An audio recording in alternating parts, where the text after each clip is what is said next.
It used to be that you deferred to the boss. Is it the boss is always going to have the best ideas? Not likely. Here, nimble fingers, alert minds, and tireless machines.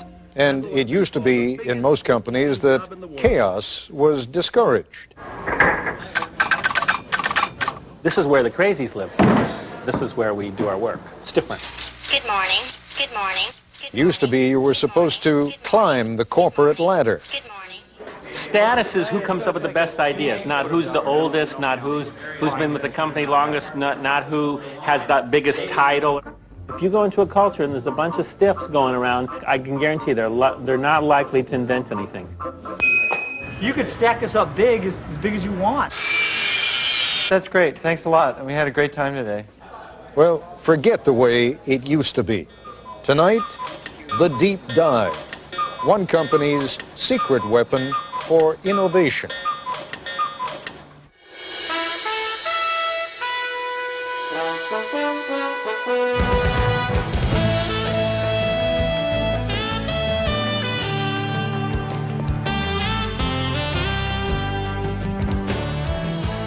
A lot further along in this broadcast, near the end as a matter of fact, you will hear one of the central characters suggest that we look around. The only thing that's not designed by anybody, he will say, is nature.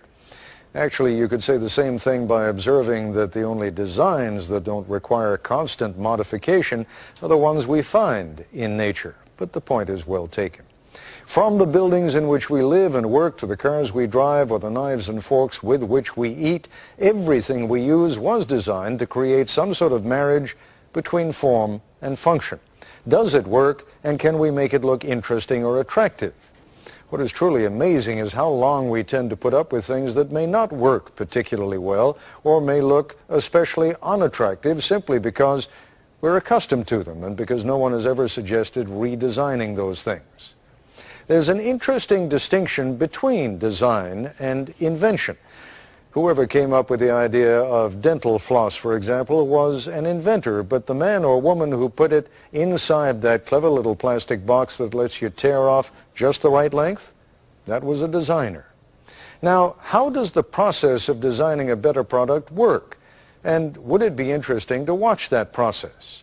When we first broadcast this program back in February, we weren't at all sure what you would think, but judging by the number of you who ordered video cassettes of the program and the number of people who contacted the industrial product design firm that is featured in this program, you liked it a lot. Here was the premise of the program. We went to IDEO, the product design folk, and said, take something old and familiar, like, say, the shopping cart, and completely redesign it for us in just 5 days. ABC News correspondent Jack Smith tells us what happened next. 9 in the morning, day one, and these people have a deadline to meet. So welcome to the kickoff of the shopping cart project. This is Palo Alto, California, in the heart of Silicon Valley, and these are designers at IDEO, probably the most influential product development firm in the world. Designers are the reason TVs have square screens, chairs 4 legs, and toothbrushes nowadays those squishy handles. In fact, it was IDEO that designed those squishy handles. IDEO has designed everything from high-tech medical equipment to the 25-foot mechanical whale in the movie Free Willy and the first computer mouse for Apple. Smith ski goggles, Nike sunglasses, NEC computer screens. Hundreds of products we take for granted. This is called the Neat Squeeze toothpaste tube, which... You invented that. The man who runs IDEO is Dave Kelly, a Stanford engineering professor with a Groucho Marx mustache, a dad of genius, and an approach to innovation that usually works. Well, thank you, Fred. But not always. Thanks a lot. I can show you some products that failed. Came up with this idea called monster shoes, where you take these little monsters and lace them into your shoes, like this. And we built a bunch of them, and I didn't want those either. So. Mostly what IDEO designs, though, does work, and it works very well. Dave and his design teams create about 90 new products every year. The point is that we're not actually experts at any given area. You know, we're kind of experts on the process of how you design stuff. So we don't care if you give us a toothbrush, a toothpaste tube, a tractor, a space shuttle, you know, a chair, it's all the same to us. We like want to figure out how to innovate by using our process, applying it. And so for the next 5 days, the team will apply that process to bringing the supermarket shopping cart into the 21st century. I think first we should maybe all acknowledge that it's kind of insane to do an entire project in a week. Project leader is Peter Skillman, a 35-year-old Stanford engineer. Project leader because he's good with groups, not because of seniority. He's only been at IDEO for 6 years. The rest of the team is eclectic, but that's typical here. Whitney Mortimer, Harvard MBA. Peter Coughlin, linguist. Tom Kelly, Dave's brother, marketing expert. Jane Fulton-Suri, psychologist. Alex Kazaks, 26, a biology major, who's turned down medical school 3 times because he's having too much fun at IDEO. Kids climbing up and doing this. Kids do that? Safety emerges early as an important issue.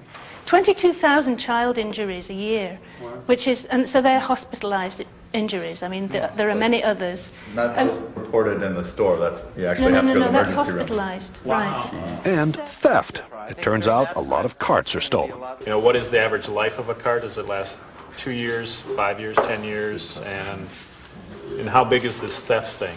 10 a.m. As the team works, it becomes clear there are no titles here, no permanent assignments. And the other side says, gives us a lot of help, says, be safe. Everyone appears to be equal, and they love to mock corporate America. I'll give you status. I'll give you a big red ball on a post, and that says you're a big guy. If you got a ball, you're a senior vice president. You know, what do I care? The desk, the red ball, it's all the same.